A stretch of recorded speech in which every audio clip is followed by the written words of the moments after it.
गांव में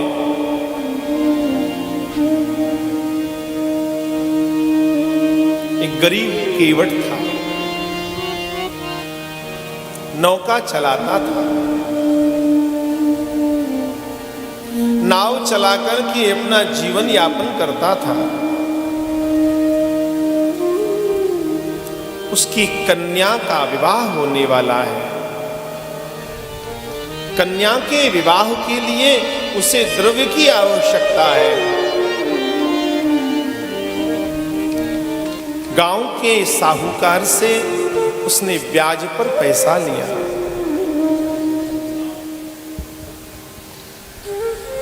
और उसकी एक आदत थी विशेष, कुछ भी उससे कुछ पूछता, भैया तेरी लड़की की शादी है, लड़की का विवाह है, क्या तैयारी हो रही है, क्या कर रहा है? बार बार एक ही बात बोलता, सब रघुनाथ जी जाने मैं क्या जानूं, रघुनाथ जी जाने मैं क्या जानूं। लड़की की शादी होने वाली है, द्रव्य की आवश्यकता है, पूछ रहे हैं क्या तैयारी है, क्या होना चाहिए। बोले सब रघुनाथ जी जाने, हम क्या जाने, सब रघुनाथ जी जाने। तब महाराज साहूकार से द्रव्य लेकर के आया और बहुत धूमधाम से उस समय पर अपनी कन्या का विवाह किया। जब विवाह हो गया तो साहूकार के बताए हुए समय पर उसकी ब्याज सहित मूल धन वह केवट वापस करने के लिए गया।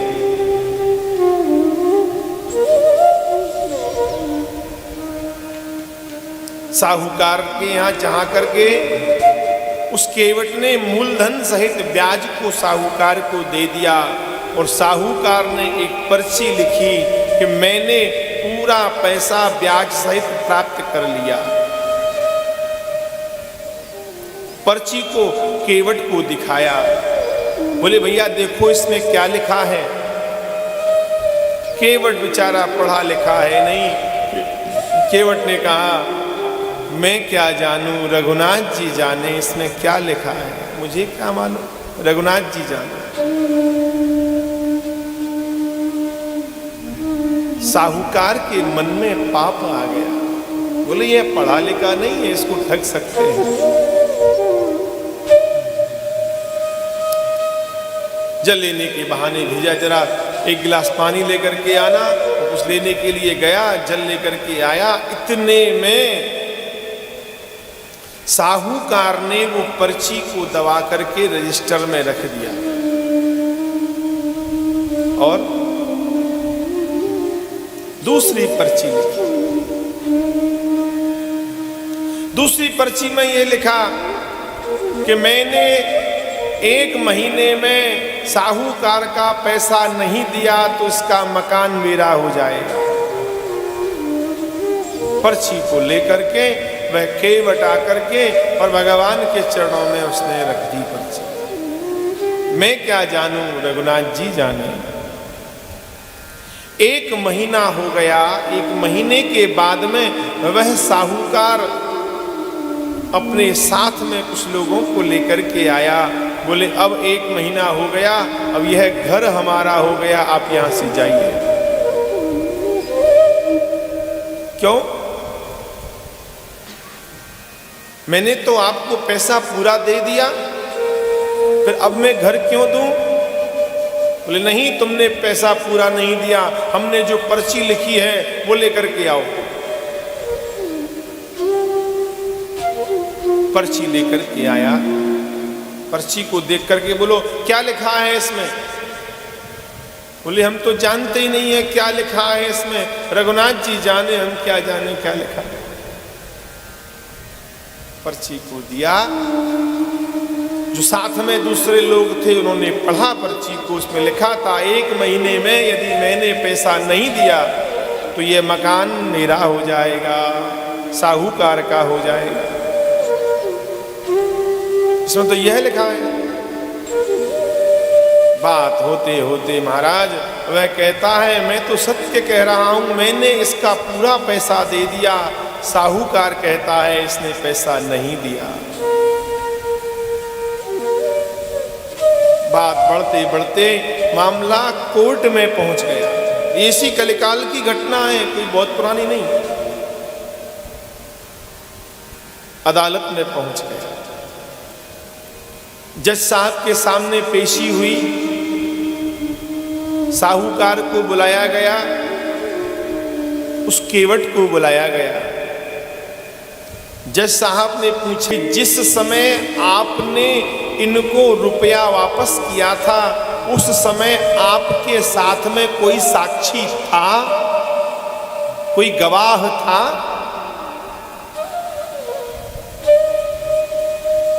केवट कहता है हाँ मेरे साथ में गवाह था, साक्षी था। कौन? बोले मेरे रघुनाथ जी, मैंने रघुनाथ जी के सामने दिया है ऐसा। अच्छा, रघुनाथ जी कौन है? बोले मेरे मालिक हैं रघुनाथ जी।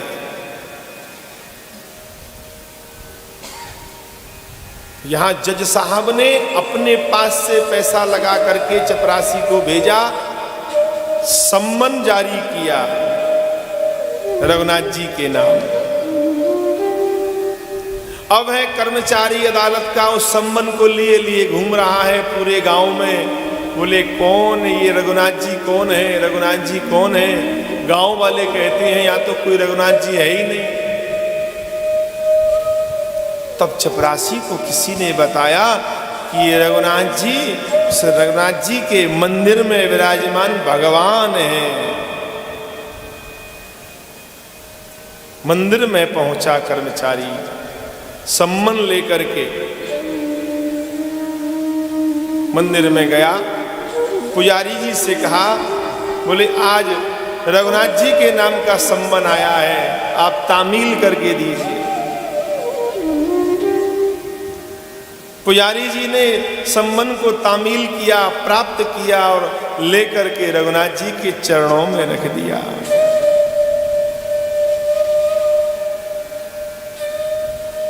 पुजारी ने कहा वाह रे वाह प्रभु, आप भी बड़ी लीला करते हैं।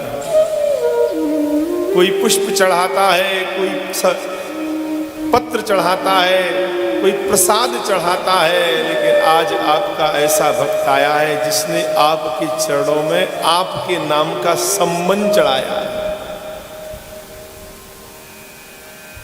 मेरी आपसे प्रार्थना है प्रभु, थोड़ा सज करके जाना, तैयार होकर के जाना, आपको गवाही देनी है। और मेरी एक प्रार्थना है, वह बेचारा गरीब है, उसका आपके अलावा आपके सिवाय कोई नहीं है।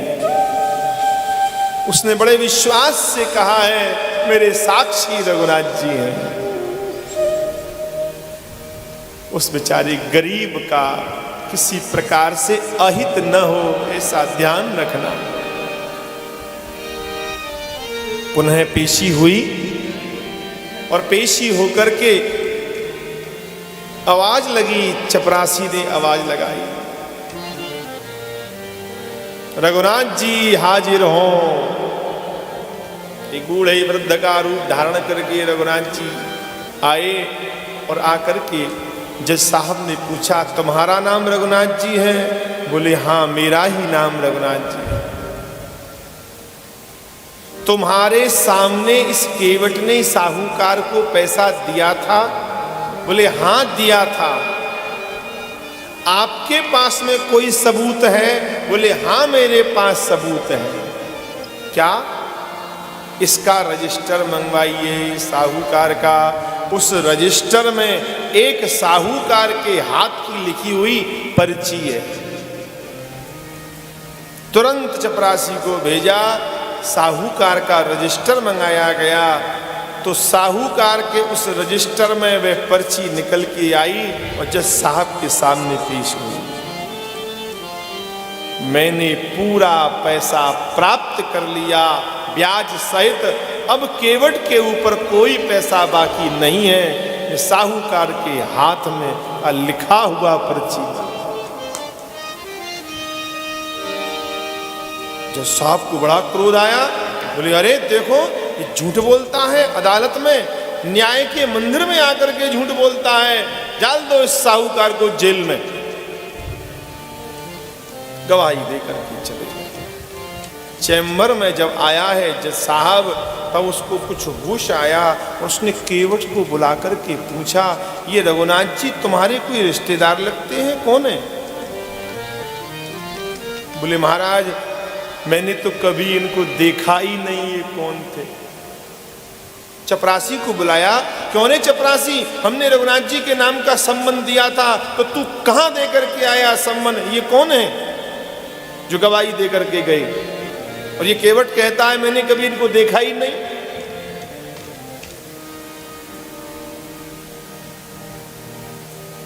चपरासी ने आकर के कहा, मैं पूरे गांव में घूमता रहा लेकिन मुझे किसी ने बताया नहीं रघुनाथ जी कौन है। तब वह गांव के मंदिर में जाकर के पुजारी जी ने कहा था ये रघुनाथ जी हैं, मैं तो वो भगवान को दे करके आया था संबंध। आहा, इतना तो कहा, जज साहब के नेत्रों में अश्रु की धार बहने लगी। अरे वाह, आज साक्षात रघुनाथ जी मेरे सामने आए, मैं उनका दर्शन नहीं कर पाया। हाय रे मैं अभागा, इस काठ की कुर्सी पर बैठा रहा लेकिन रघुनाथ जी मेरे खड़े के खड़े रहे, अपने सामने मैंने उनको कठेरे में खड़ा कर दिया, मेरे समान कोई पापी नहीं। तुरंत उसी समय उस जज के कोट को उतार के वहीं फेंक करके और वे महात्मा वृंदावन आ गए। और वृंदावन में आकर के गली गली में प्रत्येक मंदिर की देहली को, उनकी देहली की धूल को अपने मस्तक पर लगाते थे, लेकिन मंदिर में दर्शन करने नहीं जाते, क्योंकि मैं इतना बड़ा पापी हूं जो मैंने भगवान को अपने सामने खड़ा कर दिया। वृंदावन में वे जज साहब के नाम से प्रसिद्ध महात्मा हुए। भले ही महात्मा बन गए लेकिन सब उनको जज बाबा बोलते थे। ये वृंदावन के प्रत्यक्ष महात्मा की घटना है।